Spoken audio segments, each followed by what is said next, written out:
को रुकता हुआ देखकर कायर खुश हो जाता है। वो मन ही मन सोचने लग जाता है, ये बिंदु को क्या हो गया है, ये तो मेरी बात मानने लग गई।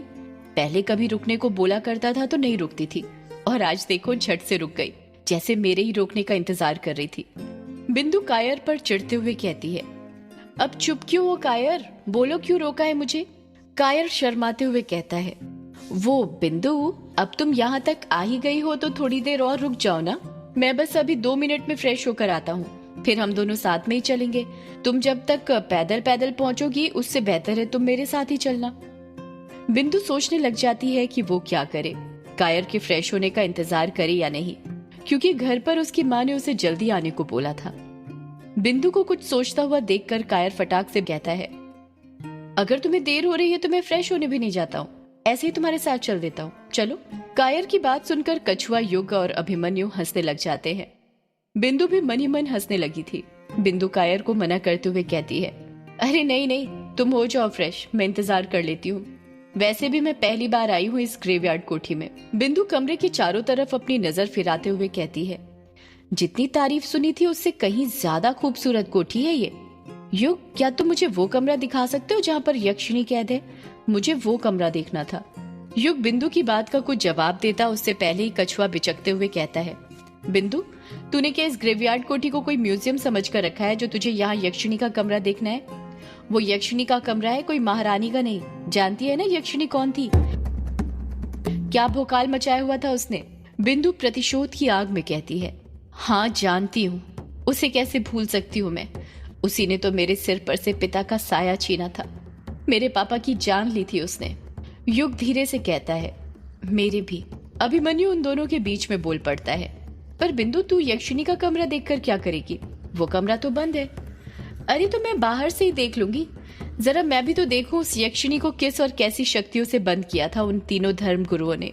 अभिमन्यु अपने हाथ से बाईं तरफ इशारा करते हुए कहता है, ये जो कमरा है ना, इसके बगल में ही रूम नंबर 666 है, वहीं पर यक्षिणी कैद है। जा कछुआ, बिंदु को बगल वाला कमरा दिखा कर आ।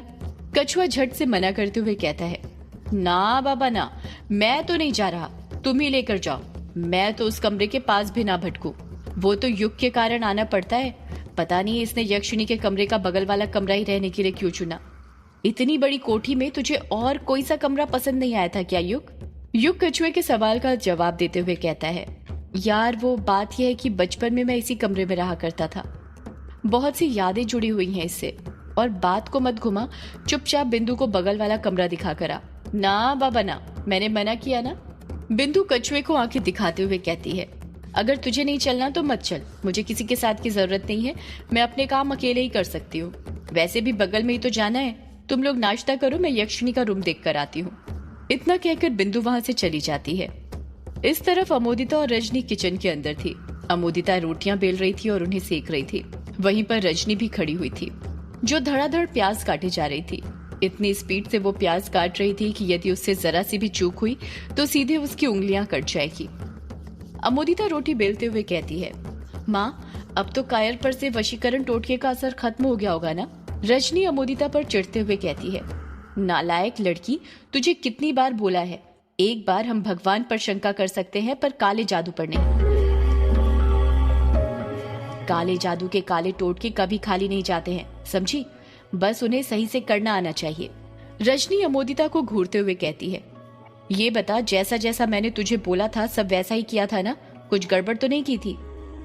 अमोदिता फटाक से कहती है, नहीं माँ, कुछ गड़बड़ नहीं की थी, जैसा आपने कहा था सब वैसा ही किया था, तुम्हारी कसम। मेरी कसम वसम मत खा नालायक, मुझे इतनी जल्दी नहीं मरना, तेरी युग के साथ शादी करवा कर ही मरूंगी, समझी। रजनी की बात सुनकर अमोदिता शर्मा जाती है। तभी उसके मन में उस कुत्ते का ख्याल आता है और वो रात का हादसा याद करते हुए कहती है, माँ, आपको पता है रात में ना चौराहे पर मुझे एक काला कुत्ता दिखा था, और वही कुत्ता नदी के किनारे पर भी दिखा था जब मैं टोटका तोड़ रही थी। वो कुत्ता मुझे घूरे जा रहा था। बताओ क्या दिन आ गए हैं तेरे, युग को तुझे घूरना चाहिए तो कुत्ते तुझे घूर रहे हैं, और ये भी कोई बताने वाली बात है? मैं क्या करूंगी उस कुत्ते के बारे में जानकर, मुझे क्यों बता रही है? अमोदिता छोटा सा मुंह बनाते हुए कहती है, माँ, मैं तो बस तुम्हें बता रही थी। रजनी रोटी की तरफ इशारा करते हुए कहती है, ये फालतू की बातें मत बताया कर मुझे, समझी, और जरा रोटी को देख, जल रही है वो। अमोदिता चिमटे से रोटी को पलटते हुए कहती है, हाँ माँ देख रही हूँ मैं। कुछ देर बाद अमोदिता हिचकिचाते हुए कहती है, वो माँ बाल वाला टोटका तो फेल हो गया। अब आज रात कौन सा टोटका करना है हमें युग जी को वश में करने के लिए? आज रात हम कोई टोटका नहीं कर सकते। अमोदिता अपनी भवें ऊपर करते हुए कहती है, क्यों माँ? क्योंकि आज रात पूर्णिमा है।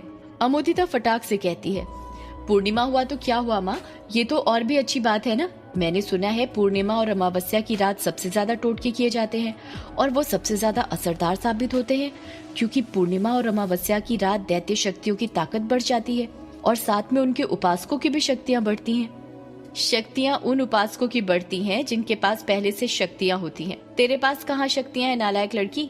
इतना आसान नहीं होता है काली शक्तियां पाना, समझी? वो तो अभी तक मुझे भी नहीं मिली। बस कुछ टोटकों में सफल हुई हूँ, इसलिए आज रात हम दोनों ही मिलकर साधना करेंगे। और साधना करने से क्या होगा माँ? अगर कोई सच्चे मन से साधना करता है तो हो सकता है कि उसको काली शक्तियां मिल जाएं, और शक्तियां ना भी मिले तो एक फायदा जरूर होता है, और वो ये कि उसके बाद जो वो टोटके करता है फिर कभी खाली नहीं जाते, उनका असर जरूर होता है, समझी? हाँ माँ समझ गई। तो फिर आज रात 12 बजे तैयार रहना, हम 12 बजे से ही साधनाएं करना शुरू कर देंगे। हाँ माँ मैं तैयार रहूंगी। इस तरफ ग्रेवयार्ड कोठी में कायर फ्रेश होकर आ गया था और बिंदु जो समोसे लेकर आई थी वो खा रहा था। कछुआ, युग और अभिमन्यु भी समोसे ही खा रहे थे कि तभी उन्हें एक औरत के चीखने की आवाज सुनाई देती है। कछुआ घबराते हुए कहता है, यार तुमने आवाज सुनी? मुझे एक औरत के चीखने की आवाज सुनाई थी। युग झट से कहता है, हाँ यार सुनी, मुझे भी सुनाई दी। कायर हिचकिचाते हुए कहता है, ये तो बिंदु की आवाज थी, पर वो चीखी क्यों? अभिमन्यु बिस्तर पर से उठते हुए कहता है, पता नहीं, चल कर देखते हैं मामला क्या है। अभिमन्यु, युग, कायर और कछुआ जितनी फुर्ती के साथ अपनी जगह से उठकर कमरे से बाहर निकल सकते थे निकलने लग जाते हैं। जब वो रूम नंबर 666 के पास पहुंचते हैं तो देखते हैं कि दरवाजे के सामने ही फर्श पर बिंदु बैठी हुई थी, जो कि बहुत डरी हुई और घबराई हुई लग रही थी। बिंदु बार बार एक ही चीज बड़बड़ाई जा रही थी, ये मैंने क्या कर दिया, ये मैंने क्या कर दिया।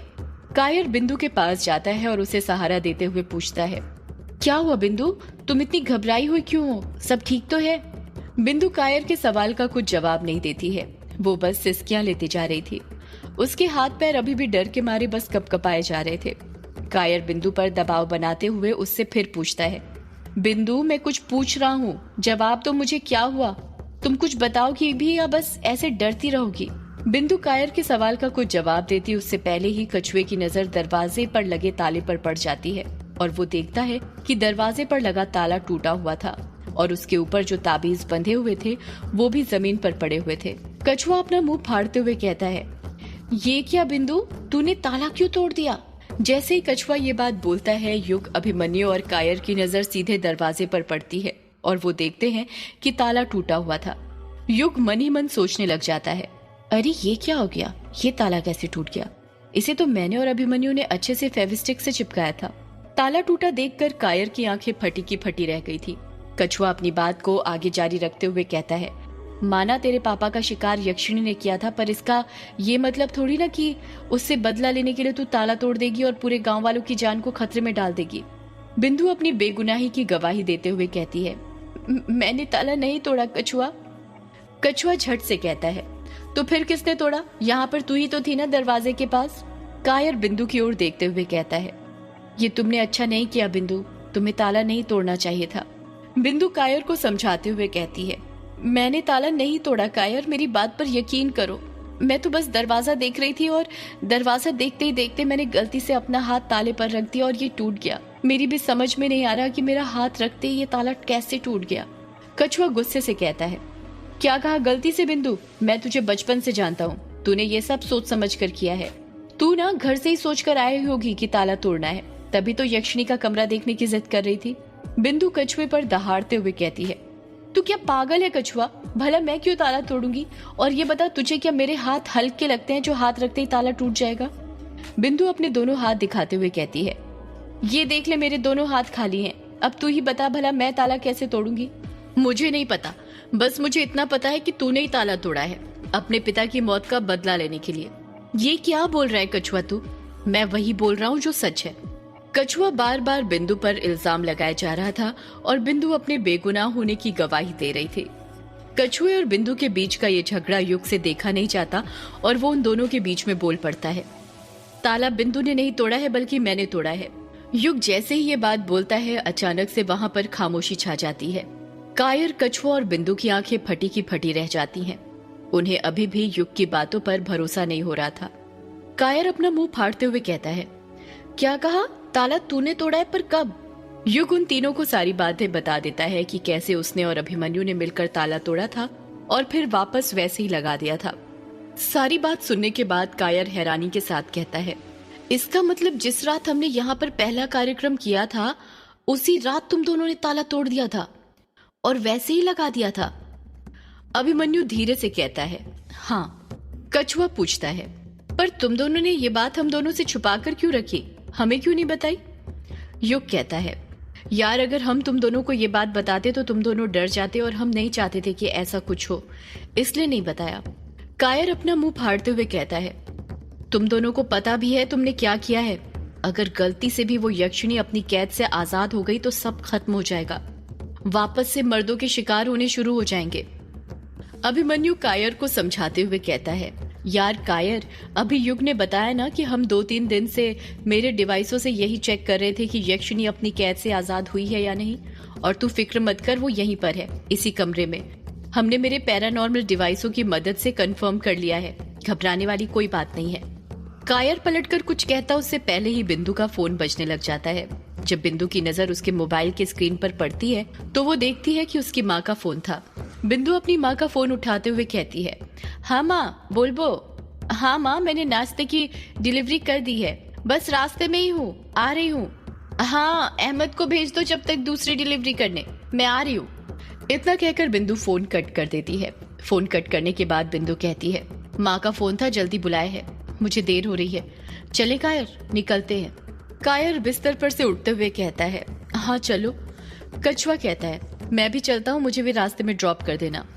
युग झट से पूछता है, तू कहाँ जा रहा है?